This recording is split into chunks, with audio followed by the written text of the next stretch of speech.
Coucou tout le monde, j'espère que vous allez bien. Aujourd'hui je vous retrouve avec une nouvelle vidéo et ça va être une vidéo présentation de la série Sérénade pour une pluie de larmes de Haruka Kawachi aux éditions Kana.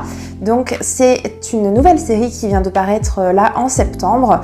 Au total, on est à 13 volumes et c'est encore en cours au Japon. Haruka Kawachi, c'est une mangaka que je ne connaissais pas du tout. Pourtant, sa première publication date de 2001 au Japon. Et en France, Naban ont publié l'intégralité de la série Les Fleurs du Passé. Et cette série commence déjà à dater chez nous puisque ça fait plus de 10 ans qu'elle est parue. Et j'ai vu que Naban les avait réédités là cette année et qu'ils allaient sortir le 5e et dernier volume qui est une sorte de spin-off ou quelque chose qui se passe à côté de la série. Le 5e tome qui n'était pas à l'origine dans la première édition. En France va paraître également le 31 octobre le premier tome d'une série de cette autrice qui s'appelle Le Ballet des Cœurs, qui est édité chez Naban, donc la même maison d'édition que pour Les Fleurs du Passé. Je vous spoil déjà la vidéo, mais comme j'ai beaucoup aimé ce premier tome, je compte aussi me procurer le premier tome du Ballet des Cœurs. En ce qui concerne cette série, Sérénade pour une pluie de larmes, on va suivre une jeune fille qui s'appelle Ina, qui est une lycéenne, ma foi, assez lambda. C'est une jeune fille plutôt dynamique, plutôt solaire, plutôt sociable. Elle a pas mal d'amis. Elle n'a pas de très bonnes notes à l'école, mais ma foi, c'est une fille assez banale. Elle a un crush pour un garçon et dans quelques jours, en fait, ils vont se voir avec un groupe d'amis pour faire une sortie au cinéma. Sauf que ses plans vont être compromis quand elle va se retrouver propulsée à l'ère Meiji, donc c'est la période qui se situe entre 1868 et 1912. Elle pense au début qu'elle est en train de rêver et quand elle comprend finalement que ce n'est pas un rêve, il va falloir qu'elle trouve un moyen de sortir de là. Lorsqu'elle arrive, elle atterrit dans le jardin d'une grande propriété et un jeune homme lui tape sur l'épaule en fait et lui dit réveille-toi, qu'est-ce que tu fais là, etc. Et en fait du coup ce garçon là va l'appeler Inako. Donc elle va pas forcément comprendre au début, mais elle se rend compte qu'il y a certaines personnes qui semblent la reconnaître.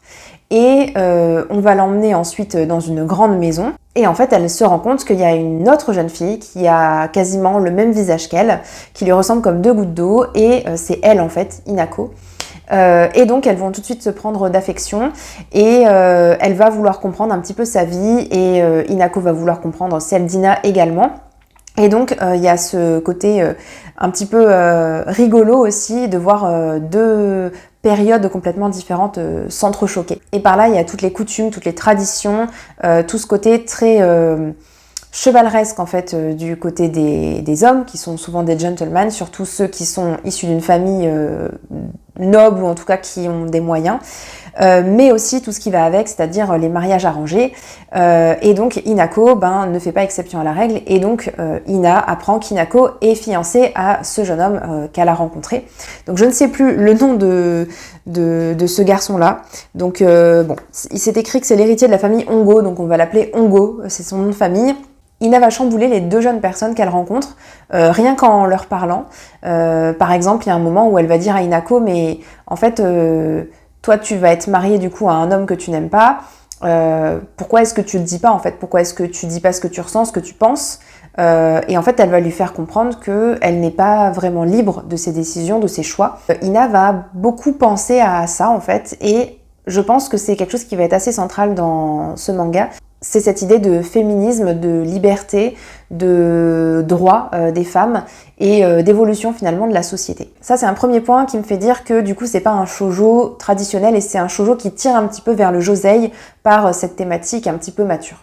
Deuxième chose qui fait que pour moi c'est un shoujo qui tire son épingle du jeu, c'est aussi, donc malgré le fait que ce soit finalement assez léger, que l'héroïne ce soit une fille assez bout en train, assez énergique, on a quand même du côté du garçon, donc de Hongo, un côté assez dramatique, assez tragique du point de vue de sa famille. Donc je vais pas rentrer dans les détails, vous le découvrirez par vous-même si ça vous intéresse, mais dans ce premier tome, on prend quand même le temps de comprendre les personnages, de comprendre ce qu'ils ont vécu et de pouvoir les situer en fait dans le temps, dans l'espace, dans leur relation avec les autres personnages.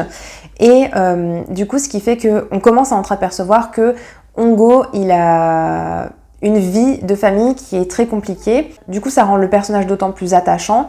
Et ce côté assez dramatique, ça contrebalance avec le côté un petit peu léger. Donc c'est ça aussi qui me fait un petit peu pencher la balance vers ça pourrait être un peu du Josei, même si c'est des personnages qui sont assez jeunes puisqu'ils ont 16-17 ans.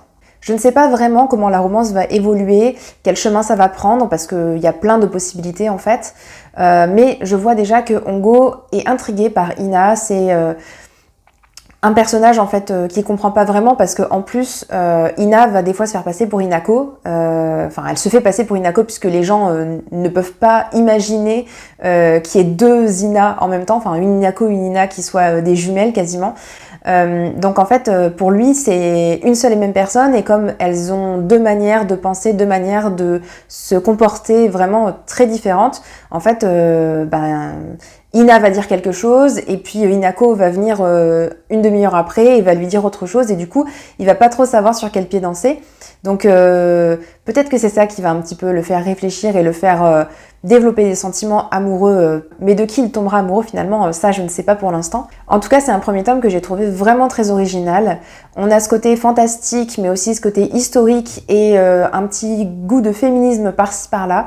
Je trouve que c'est vraiment un shoujo qui sort de l'ordinaire. Ce premier tome est vraiment une très bonne découverte, donc je vous le conseille chaudement. En ce qui concerne les dessins, je trouve qu'ils sont très soignés également. Et bon, on a surtout des visages, assez peu de décors, mais voilà, c'est le style de dessin que j'apprécie. Je n'ai rien à dire de spécial dessus. Et aussi, petite info bonus qui fait toujours plaisir, si jamais ça vous intéresse, n'hésitez pas à acheter rapidement le premier tome parce que vous avez une jaquette alternative pour le premier tirage.